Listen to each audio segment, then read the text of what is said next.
말씀은 우리가 어제 나눈 말씀 속에서 너희가 으뜸이라고 최고라고 인정하고 있는 그들의 자부심, 자긍심에 대해서, 그리고 그들이 하나님을 모욕하는, 심지어는 포도주를 대접이라고 하는 하나님 그 종교적 예식 때 사용되는 잔이 아니라 대접을 가지고 그들이 축배를 하고 있는 그 모습 속에서 하나님이 오히려 너에게 분노의 잔을 부어주겠다라고 말씀하셨습니다. 우리가 읽은 말씀은 이어지는 말씀으로 너희가 그토록 자랑하는 그 나라, 이 불의한 나라를 하나님이 어떻게 멸망시키실 것인지, 너희가 나를 수치스럽게 했고 내가 너희를 이제는 수치스럽게 하겠다라는 내용의 말씀입니다. 원수를 들어서 이웃 나라들 원수를 들어서 너희를 치게 하겠다라고 말씀하고 계시고, 특별히 8절의 말씀을 보면 그들의 교만에 대해서 야곱의 교만이라고 정의를 내리신다는 점이에요. 야곱이라고 하면 우리가 생각나는 야곱의 인생은 다른 사람을 속이는 자라고 우리는 알고 있습니다. 근데 그 다른 사람을 속이는 자의 내면에는 교만이 있다는 거예요. 내가 저 사람을 요리할 수 있다, 내가 저 사람을 마음대로 할 수 있다라고 하는 교만이 결국 속이는 자가 되었다라는 것이 하나님의 또는 성경의 평가입니다.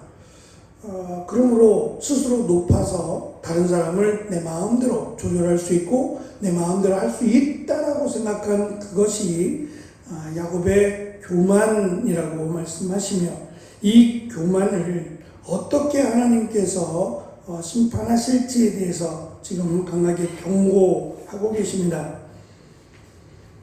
특별히 그들이 누리던 그 안위함 또는 자랑할 만한 그러한 번영이라고 하는 것들이 오히려 멸망을 자초했다라는 것을 계속해서 강조합니다. 특별히 여로보암 2세가 우상을 섬기고 공의를 악으로 도구로 만들었다라고 말씀하시면서 여로보암 2세는 어떤 면에서는 탁월했던 것 같아요. 경제적인 면이나 또는 정치적인 면에서 굉장히 탁월하고 능력이 있는 사람이었던 것처럼 보입니다. 그래서 그가 나라를 다스릴 때 북이스라엘의 최고로 번영과 또 경제적 확장을 가져왔던, 어떻게 보면 국민들이 좋아할 만한, 백성들이 좋아할 만한 그런 왕인 것은 분명합니다. 하지만 하나님이 보실 때에 그는 교만에 가득 찬, 그리고 하나님을 모욕하는 왕이었다라고 하는 점에서 우리에게 가르쳐주는 바가 있습니다. 자신들의 힘으로 쌓아 올린 난공불락의 요새나 화려한 저택들, 특별히 상아로 만든 침상이라고 설명되는 도저히 이해할 수 없는 그러한 호화로운 그러한 모습들을 자랑으로 여기고 마치 그것이 자기가 누릴 수 있는 행복이라고 생각했다고 말씀합니다. 아모스는 이스라엘 사회가 정의를 도구로 바꾸고 올바른 것을 악으로 바꿔놓았다라고 비판합니다. 그 모습이 얼마나 어리석은지 이렇게 비유적으로 설명합니다. 마치 말들이 바위 위로 다니고 또 소가 바다 위를 가는 것과 같다라고 설명합니다. 우리 성경에는 바위를 간다 그랬지만 이 단어는 바다를 상징하는 단어입니다. 말들이 바위라고 소개되는 길을 달릴 때는 힘있게 달릴 수 있지만 이 말 발굽이나 또는 당시 전쟁에 사용하기 위해서 말에다가 이 철로 된 말에 신발을 신겼어요. 말굽을 신겼는데 그것이 바위 위를 달릴 때는 달릴 수가 없어요. 미끄러지고 오히려 말들이 넘어지고 상처를 입게 되는, 그래서 바위 위를 달릴 때는, 바위 위를 지나갈 때는 기수가 내려서 말을 탄 군사 기수가 내려서 말과 함께 천천히 거기를 지나가야 돼요. 그렇지 않으면 이 말이 상하게 돼서 기껏 전쟁에 준비해 놓은 이 모든 것들이 허사가 될 수 있어요. 그런데 마치 이들의 모습이 바위 위를 말을 쳐서 달리게 하는 자와 같다는 거예요. 그럼 패망의 길을 가는 거죠. 또한 소들을 바다 위를 갈게 만든다는 거예요.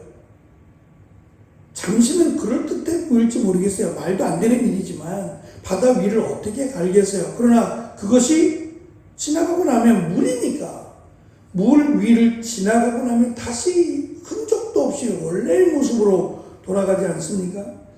이것을 뒤집힌 세상, 뒤집어버린 세상이라고, 하나님이 말씀하신 세상을 뒤집어버린, 옳은 것을 그르게, 그리고 그것이 마치 옳은 것처럼 포장해 놓은 악이 아니게 되어버린 뒤집힌 세상을 비유적으로 설명합니다.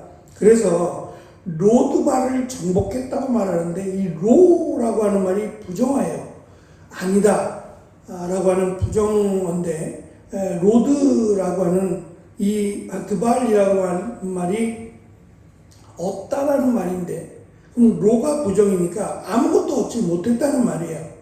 로드발이라고 하는 성이 있었나 봐요. 근데 그 성의 요새를 정복한 것을, 그 성이 견고하고 완고해서 그 성을 정복한 것을 자랑으로 삼았는데, 실제로 로드발이라고 하는 이름의 뜻은 허무하다예요.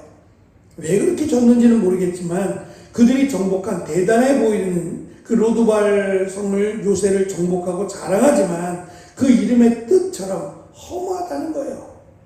그게 뭐가 그렇게 대단하고 그게 무슨 의미가 있느냐라는 식의 비꼬는 말입니다. 또한 가르나임이라고 하는 말은 힘이라는 뜻인데, 마치 가르나임, 힘으로 정복했다라고 오만하지만 오히려 하나님은 원수를 들어서 저들을 정복하게 하실 것이고, 어제 말씀드린 대로 스스로 으뜸, 최고라고 말하는 자들을 맨 앞에, 유배될 때 맨 앞에 두겠다라고 말씀하셨습니다.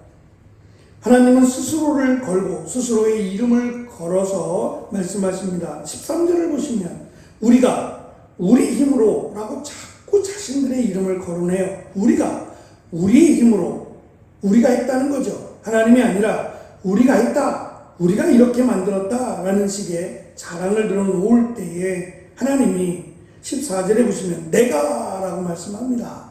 이스라엘아 내가 라고 말씀하시며 우리가 라고 자랑하는 너희를, 내 이름을 걸고 내가 라고 하시면서 그들을 치겠다고, 그리고 만군의 여호와의 이름으로 내가 마치 맹세하겠다는 식의 말씀을 하고 계십니다. 심판의 비극을 조금 더 생생하게 설명을 하면서 10사람이 한 집에 숨어 있어도 모두 다 죽게 될 것이다. 죽은 자들을 장사 지내는 가까운 사람이 와서 여호와의 이름조차 말하지 마라. 혹시라도 그 이름을 뱉었다가 죽을 수도 있다는 거예요. 이걸 어떻게 이해해야 될까라는 생각이 들어요. 하나님은 하나님의 이름을 축복으로 주셨어요. 하나님의 이름을 부르는 자를 하나님이 복되다 하셨는데, 하나님의 이름을 만홀히 여기는 자에 대한 하나님의 징계인데, 하나님의 이름도 부르지 마라, 속삭이지 마라, 죽을까 두렵다라고 하는 것은 하나님의 뜻을 외도한 겁니다. 전혀 하나님의 뜻과는 관련이 없어요. 하나님의 이름은 영광이고 하나님의 이름은 축복이고 하나님의 이름은 능력인데, 여호와 하나님의 이름을 무시하고 조롱하고 모욕한 그것에 대해서는 전혀 의식하지 못하고 그저 하나님의 이름이 두렵다고 말하는 어리석은 모습을 지금 책망하고 있습니다. 하나님께서 이들에게 재앙을 내리시겠다, 심판을 내리시겠다라고 하는 것은 단순한 재앙을 넘어서 하나님과의 관계가 단절된다라는 것을 가르쳐 줍니다. 이것이 진정한 심판이자 저주예요. 하나님과의 우리의 관계가 끊어짐이 오히려 자녀가 잘못되어 있을 때 체벌하고 심지어는 채찍질한다라는 것은 이스라엘 교육 문화입니다. 그것이 사랑이죠. 잘못된 길을 가는 자녀들을 두고 보는 게 잘못이죠. 채찍질해서라도 매를 들어서라도 자녀가 바른 길을 가도록 훈계하고 가르치는 것이 마땅히 부모가 해야 될 일입니다. 선자를 통해서 하나님이 이들을 경고하시고 채찍질하시는 것은 미워서 그러는 게 아니라 그들을 바로 잡기 위해서 사랑하시기 때문에 행하시는 일들입니다. 그런데 그것만을 보고 내가 무섭다고 지금 하나님의 이름조차 부르지 마라, 속삭이지 마라 라고 말하는 그들의 영적인 모습이 한심하기까지 합니다. 그들의 큰 집과 작은 집 모두 산산조각이 날 것이며 하나님의 심판의 도구인 이방 나라들을 들어서 이스라엘을 치실 것이다 라고 말씀합니다. 아모스의 이 메시지는 단순히 고대 이스라엘에 대한 경고를 넘어서서 하나님 없어도 살 수 있다고 오만하고 교만한, 그리고 물질의 번영에 눈이 멀어버린 어리석은 자들을 향한 하나님의 준엄한 경고라고 할 수 있어요. 물질이 신이 되어버린 시대에 우리는 살고 있습니다. 물질만, 돈만 얻을 수 있다면, 돈만 벌 수 있다면, 내가 부자만 될 수 있다면 이라고 생각하는 것이 그냥 단순한 인생의 목적 중에 하나, 그게 아니라 이것이 얼마나 어리석고 이것이 하나님 앞에 얼마나 부끄러운 목적인지를 알아야만 합니다. 하나님을 믿고 섬기고 따른 자들에게 하나님이 주셨어요. 먹을 것도 입을 것도 마실 것도 하나님이 채워주셨고 부족함이 없게 하셨어요. 그럼에도 불구하고 부자가 되기 위해서 다른 사람의 것을 빼앗고 토색하기 위해서 다양한 방법들을 사용했다라는 것을 우리는 이스라엘 역사 가운데 알 수 있어요. 그것에 대해서 하나님은 진노하셨습니다. 땅을 하나님이 경계를 그셨고 더 이상은 차지하지 말 것을, 이것으로 만족하며 살 것을 말씀하셨음에도 인간이 악하여 만족하지 않습니다. 저 사람의 것을 내가 빼앗아야 만족하는 이 악한 모습이 결국 이스라엘의 멸망으로 가져왔다라는 사실을 우리는 기억해야 돼요. 그래서 우리가 교만하지 않으려면 작은 일에 감사할 수 있어야 합니다. 나에게 주신 내가 가진 것에 대한 작은 것에도 감사할 수 있고, 특별히 눈에 보여지지 않는 물질적인 것이 아니라 그 이외에 하나님을 부를 수 있고 하나님의 은혜를 경험할 수 있다라고 하는 이 놀라운 은혜에 감사할 수 있어야 우리가 물질에 현혹되지 않을 뿐만 아니라 그것이 인생의 목적이 되는 어리석은 자가 되지 않을 겁니다. 하나님은 계속해서 선자를 통해서 경고하시고 책망하십니다. 사랑하기 때문에 그들이 돌아오기를 원하시는 하나님의 자비하심과 사랑을 우리는 계속해서 보고 있습니다. 이 은혜의 자리에 나아갈 수 있는, 그리고 다시 하나님의 이름을 마음껏 부를 수 있는 귀한 은혜가 우리 가운데 가득한 또 오늘의 하루가 되어지시기를 축원합니다. 기도하겠습니다.